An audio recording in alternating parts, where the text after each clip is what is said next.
So last night, Allen Iverson couldn't play in the game, so he just coached against your team. How disappointing was it that Iverson couldn't play in Philly? Well, I think a lot of the fans were disappointed that Allen didn't play. They had the chant for the answer. They wanted Allen, but he had been dehydrated the night before and had a rough time. So just coaching was enough. They still showed him the respect and love that he deserves. So, Julius, you're saying that you're buying the excuse that Allen gave that under his doctor's orders he could not play.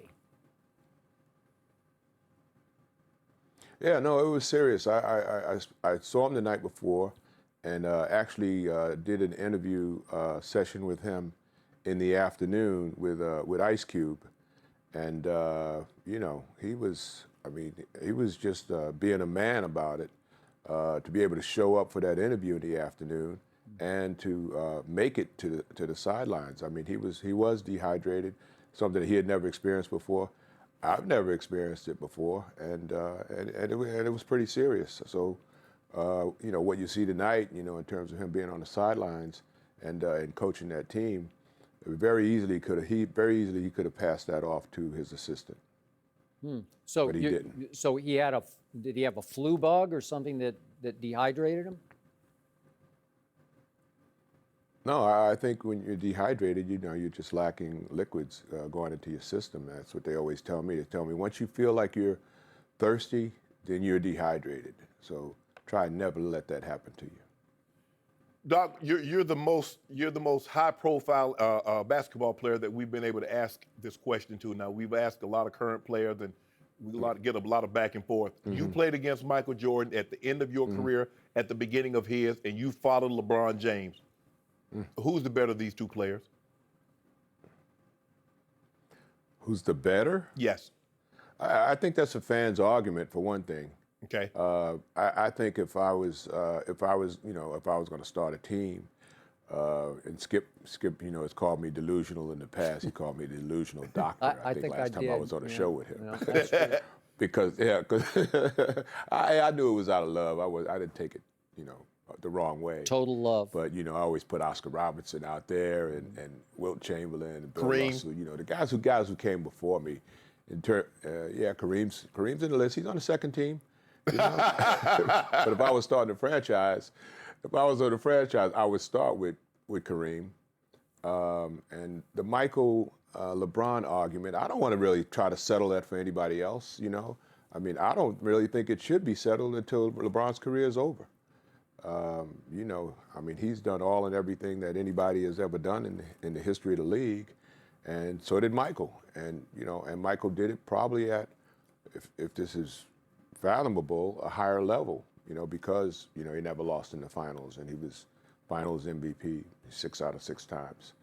So the bar is pretty high, but LeBron is still playing. So, but Julius. So did I avoid that question? Okay. You did very well, but the point is LeBron has now fallen to 3-5 in NBA Finals. So do you still give him a shot to catch and pass Michael, just in the big picture, just in total achievement? Well, what you guys are missing, and Shannon probably knows it better than anybody else, is the game is a team sport. So individuals don't win championships, teams win championships. And you're only as good as the team can take you. You can only go as far as the team can take you. So 3-5 doesn't mean anything. I'm more impressed with 8 finals than I am with the record in the finals. I'm with you, Doc. If he was 0 for 8 in finals, that would still be an amazing achievement. That's like going to 8 Super Bowls. But Doc, those ABA titles you won, for sure, you weren't by far the best player on your team. Like, without you, it would not have happened. Well, yeah, being the best players, that's icing on the cake. Those guys, all the guys who were on my Nets teams and on my Sixer teams, during the championship year in Philadelphia and the 2 Nets championships in New York, we're all close today because of that experience. And I take my hat off to them because I wouldn't be, sitting where I am if it wasn't for them. And that's just the skinny on it. We were just talking, the last segment, we were talking about a very good young Laker, Lonzo Ball. How good can he make the Lakers, and how good can he be? Well, this is a very controversial subject because, I think there's a big target on his back because of, what his dad, the comments and the statements and the hype that, has been associated with him. It just sounds like an ongoing reality show. But sort of like the way the game is viewed today and the way the business of sports is viewed today, it's marketing, it's merchandising, it's promotion, it's creating the brand. Even when a brand doesn't exist, at least the impression of a brand and then living up to that potential. So performance is going to be the great measuring stick. Lonzo Ball being able to go out with this big target on his back and going through, the things that he has to go through. And now, Magic had Kareem there. Right. When he came in.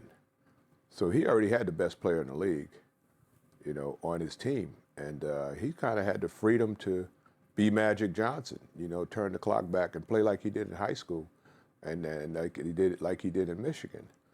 I don't think Lonzo has that luxury. So it is going to be much more difficult. And, whether he'll succeed or not, I don't know. I hope so. I mean, I'm not a hater in any way, shape, or form. So I hope that he succeeds. And the fact that, the league is as diluted as it is in terms of, other eras, how the game used to be played. When you went down the lane, you got slammed down and you got up and you went and shot your free throws. Now it's like a cakewalk, when you go through the lane for a lot of players. So it is different. And I'm not saying it's totally easier, but, you can imagine what Michael's gym numbers would be now. It probably would be 40 a night instead of 31. You mentioned merchandising and shoes and branding. Before Michael Jordan, the hottest shoe on the market was the Dr. J Converse. Did you see the shoe game going to where it is? I mean, with Michael taking it, and then now everybody has shoe deals, and how big the sneaker market is? It's still somewhat unbelievable where it is now. I mean, $20, $25 million for shoe endorsements or whatever. Nobody could have thought of that in the 60s, 70s, or even the 80s. So I think it turned a corner, maybe in the 90s, and Nike and Reebok were the leaders there. Under Armour's making a big statement now. So it's kind of fun to see that, the dollars are being shared, and now players, maybe for the first time, getting their fair share, and it might be overkill in some instances, but getting their fair share, just as the percentage of the gross has allowed for compensation to be more fair than it was in the past. Going from 10 or 20% to 50 to 60% of the gross, those are big numbers. But who does the work? The players. So the Big Three from Philly airs tonight on FS1 starting at 8 p.m. Eastern. Before we let you go, what has it been like for you coaching in the Big Three? Well, it's nothing short of amazing. The biggest joy for me has not been standing on the sideline and trying to get guys to listen to me and respect the knowledge that I have and experience that I have.